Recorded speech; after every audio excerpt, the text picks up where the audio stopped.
nawe wakiriwe mu kazi kanjye.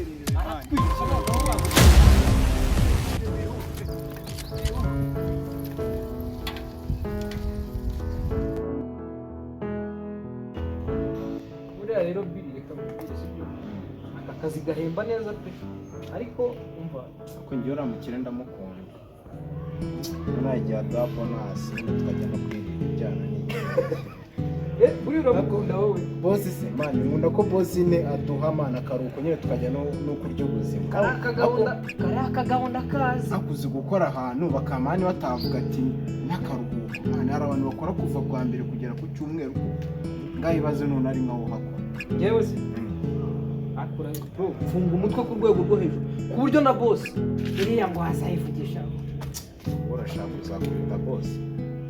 Ahubwo somba mu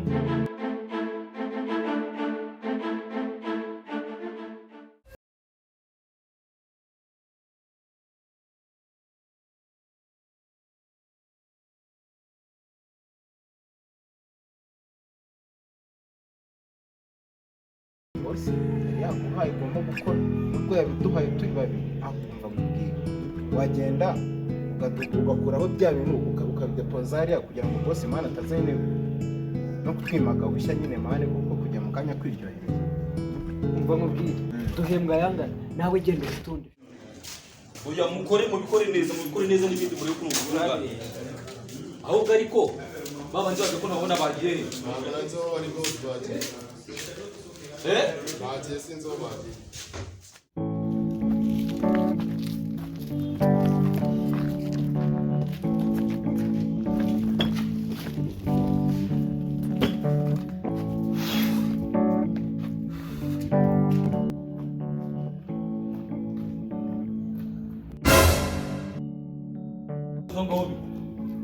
Bose kundeba nabi akazi kawe sinagakoze neza.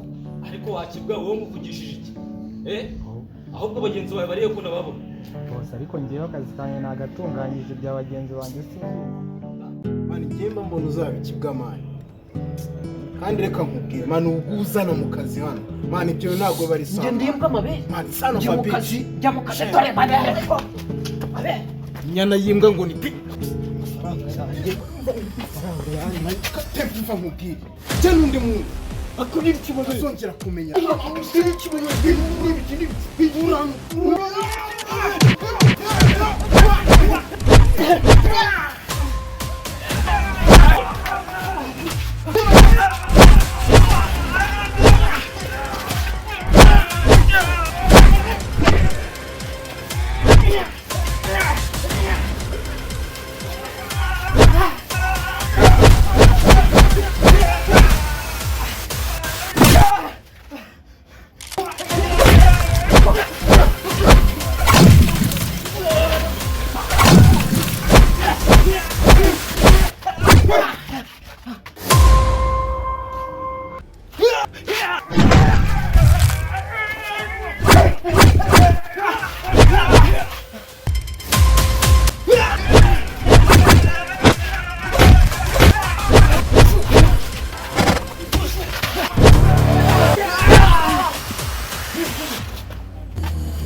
nibyo nakubwira mva ngiye nikamubwira bura dukora neza hano kandi Bose ntajya. Ariko shaka mbabaza ibintu mwakamena aho ngaho ni ibiki ko numva ibintu bigona kurana kuva kare.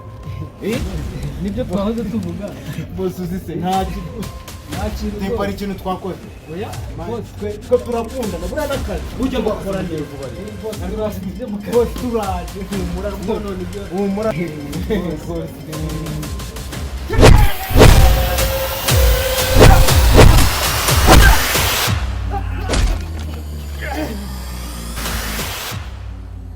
Muri inshuti mwese mbabure vuba nta n'umwe nshaka hano mu kazi kanjye. Mugende ko mutanyuka mwese mugende. Mugende ndashaka abandi.